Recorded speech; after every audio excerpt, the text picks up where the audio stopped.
Kasih karunia dan damai sejahtera dari Allah Bapa kita dan dari anaknya Tuhan Yesus Kristus menyertai kamu sekalian. Amin. Saudara-saudari, sahabatku yang terkasih di dalam nama Tuhan Yesus, firman Tuhan yang menyapa kita hari ini, hari Rabu, tanggal 5 Agustus 2026, tertulis di dalam 1 Korintus pasal 9 ayat 24. Mari sahabatku, kita simak dan renungkan firman Tuhan yang menjadi kekuatan dan inspirasi untuk menjalani hari ini. Demikian. Tidak tahukah kamu bahwa dalam gelanggang pertandingan semua peserta turut berlari, tetapi bahwa hanya satu orang saja yang mendapat hadiah? Karena itu larilah begitu rupa sehingga kamu memperolehnya. Da di botohamu ia akan amaradu salut naido nian marlojong alai sadado majalo uli burjuma hamu marlojong asa dapotan hamu. Demikian firman Tuhan.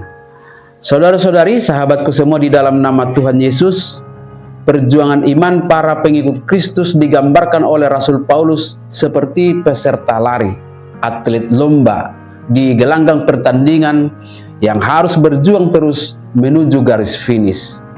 Paulus menggunakan gambaran gelanggang pertandingan ini bukan untuk mengajarkan persaingan antar sesama manusia, melainkan untuk mengingatkan kita tentang prinsip yang harus dihidupi seorang pengikut Kristus dalam mengikuti pertandingan iman itu, atau dengan kata lain, mengingatkan tentang sikap hati dalam mengikut Tuhan. Karena realitanya banyak orang menjalani hidup imannya seperti hanya seorang penonton yang sesekali turun ke lintasan atau berlari santai tanpa arah, mudah kehilangan konsentrasi atau fokus perhatiannya terganggu oleh penonton di tribun, atau berhenti karena sudah merasa lelah. Maka Paulus menyerukan supaya seorang atlet berhasil menjadi pemenang atau memperoleh mahkota, maka dia harus bertanding begitu rupa. Inilah gambaran perjuangan iman kita. Lalu bagaimana kita menerapkan disiplin seorang pelari rohani dalam keseharian kita? Paulus berkata, berlarilah sedemikian rupa. Itu artinya hidup mengikut Kristus membutuhkan kesungguhan, konsistensi, dan penguasaan diri sampai garis finish.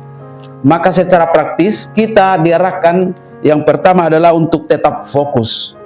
Pengharapan kita adalah garis finish itu. Seorang pelari tidak menoleh ke belakang atau terlalu banyak melihat ke samping. Dia harus fokus ke garis finish. Garis finish kita adalah Kristus, dan panggilannya atas hidup kita adalah sebagai akhir dari perjalanan pertandingan itu. Maka setiap hari pikiran dan perkataan, perbuatan dan sikap kita harus menjadi energi yang mengarahkan dan membawa kita mendekati garis finish itu. Kedua, kita harus dapat menguasai diri dan selalu disiplin secara rohani. Ibarat seorang atlet, kita harus bersedia membebaskan diri dari asupan makanan yang merusak stamina dan kebiasaan yang merusak performa iman kita.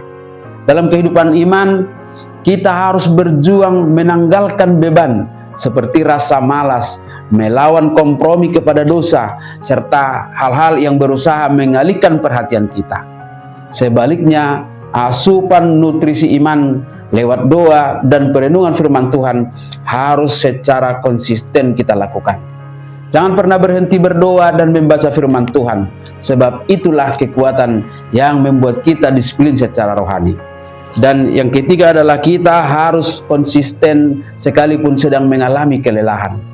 Rasa lelah dalam pekerjaan atau menghadapi tantangan kehidupan itu adalah hal yang manusiawi.